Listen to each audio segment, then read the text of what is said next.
وَلْتَكُنْ مِنْكُمْ أُمَّةٌ يَدْعُونَ إِلَى الْخَيْرِ وَيَأْمُرُونَ بِالْمَعْرُوفِ وَيَنْهَوْنَ عَنِ الْمُنْكَرِ. Dulu kami juga membayangkan, kami setelah sampai di Mekah itu ya juga berbulan-bulan bahkan tahunan juga untuk bisa menerima total dengan kebenaran-kebenaran yang sebenarnya, akidah yang benar, akidah Ahlus Sunnah wal Jamaah dan lain-lain.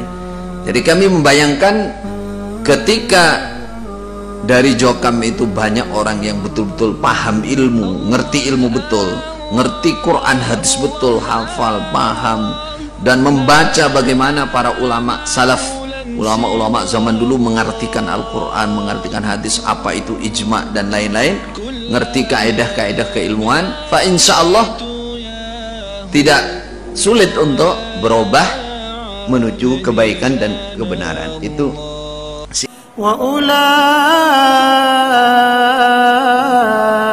humul muflihun.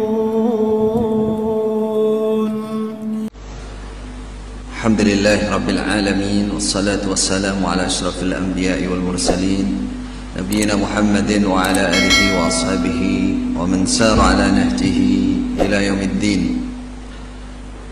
Wa ba'du, ikhwati fillah, kita akan menjawab beberapa pertanyaan setelah beberapa waktu lalu tertunda. Mudah-mudahan kedepannya Allah memberikan waktu yang longgar untuk bisa menjawab pertanyaan-pertanyaan. Baik, silakan. Bismillahirrahmanirrahim. Pertanyaan dari Jakarta.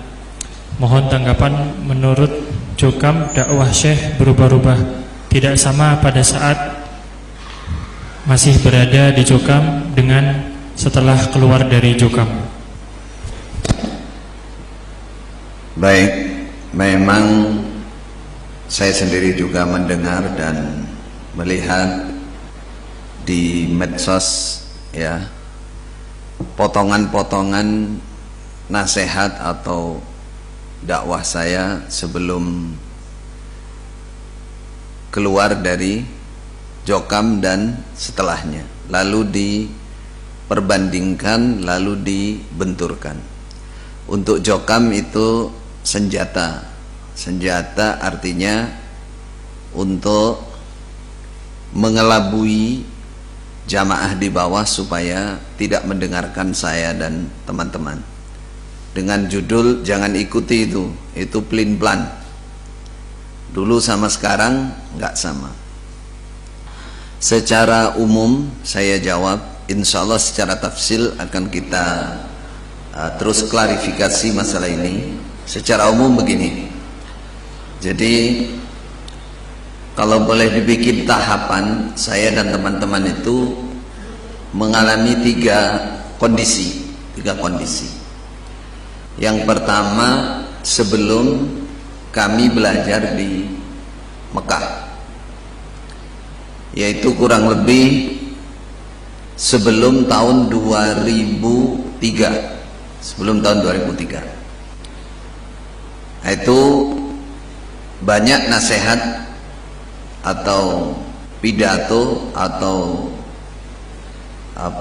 penyampaian saya yang juga diupload, diunggah. Maka saya nyatakan bahwa sebelum saya dan teman-teman belajar di Mekah, kondisi saya dan teman-teman sama seperti umumnya Jokam atau umumnya mubalik Jokam, yaitu belum mengerti akidah yang benar seperti apa, masih takfiri, mengkafirkan semua golongan di luar Jokam dan lain-lain kejahilan yang ada pada saat itu. Maka saya nyatakan jangan dijadikan pedoman, buang semua itu, buang. Karena saya mengatakannya dalam kondisi saya belum mengerti ilmu, belum belajar di Masjidil Haram, belum kenal apa itu akidah yang benar. Yang kedua, fase kedua, saya dan teman-teman sedang belajar di Masjidil Haram, yaitu pada tahun kurang lebih tahun 2003, kalau saya pribadi sampai 2010 sedang belajar. Nah, pada saat sedang belajar itu kondisi secara umum, ya, saya dan teman-teman tetap masih berada di kalangan Jokam. Pada saat itu saya dan teman-teman intinya ingin belajar sampai tuntas di Mekah, ya, ingin belajar sampai tuntas, maksudnya begitu, supaya ilmunya banyak, harapannya supaya banyak paham tentang kitab-kitab para ahli ilmu zaman dulu, lalu bisa ikut membawa amanat memperbaiki Jokam, khususnya penyimpangan-penyimpangan yang ada, itu niatnya. Sehingga pada saat itu ketika keluar statement atau ucapan-ucapan dari kami, itu juga masih dalam kondisi kami itu keadaan terpaksa, ya. Intinya saat itu ketika kami di Mekah, terutama ketika ada namanya Pak Mauludin keluar dari jamaah, keluar dari Jokam, tuh kami di Mekah itu betul-betul cara Jawa itu ditanting, dan setengahnya diancam. Kalau betul perkataan Pak Mauludin kok sama dengan kami yang ada di Mekah, kami jelas dipulangkan. Berarti nggak terus belajar di sana. Sehingga ada beberapa kejadian di sana, termasuk kami menyusun namanya luzumul jamaah. Insya Allah nanti akan kita rinci klarifikasinya juga. Itu dalam kondisi kami terpaksa, sehingga kami menulis sesuatu yang seakan-akan menguatkan penyimpangan Jokam. Itu. Jadi fase kedua itu ketika kami belajar di Mekah, kurang lebih 2003, 2010, kalau teman saya Ustadz Abdullah Mahmud sampai 2015. Nah, fase ketiga, kondisi ketiga, kami pulang ke Indonesia sekitar tahun 2003 akhir sampai 2013, ya. Tadi saya ralat, ya. Jadi waktu belajar 2003 sampai 2010, ya, 2010. Nah, kondisi ketiga atau fase ketiga 2011 sampai 2017, itu kami masih berada di tengah-tengah Jokam. Terus terang memang banyak sekali bahasa-bahasa yang di situ istilahnya menyamarkan sesuatu.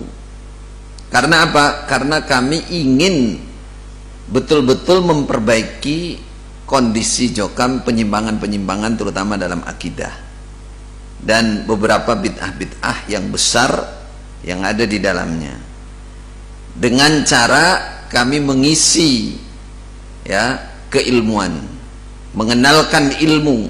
Soalnya dulu kami juga membayangkan, kami setelah sampai di Mekah itu ya juga berbulan-bulan bahkan tahunan juga untuk bisa menerima total dengan kebenaran-kebenaran yang sebenarnya, akidah yang benar, akidah Ahlus Sunnah wal Jamaah dan lain-lain.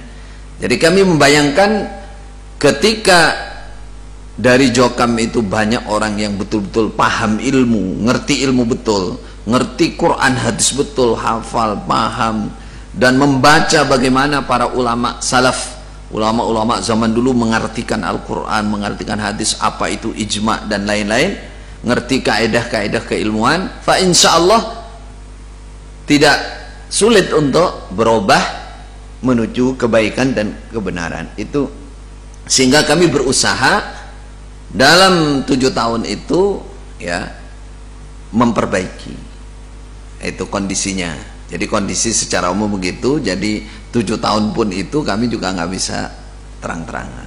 Nah, setelah itu barulah apa katanya, setelah DNA setelah dikeluarkan, baru kami bersuara apa adanya, ilmu kita sampaikan apa adanya, Jadi bagi saudara-saudara yang menanyakan hal ini, tolong semua sebelum kami di DNA jangan dipakai, udah buang aja semua ya, karena itu bisa diartikan bisa memang artinya salah karena memang belum belajar, atau kalimat-kalimat yang kami mubhamkan, masih samarkan, sehingga bisa diartikan arti yang lain-lain ya, insyaallah itu. وَلْتَكُنْ مِنْكُمْ أُمَّةٌ يَدْعُونَ إِلَى الْخَيْرِ وَيَأْمُرُونَ بِالْمَعْرُوفِ وَيَنْهَوْنَ عَنِ الْمُنْكَرِ وَأُولَئِكَ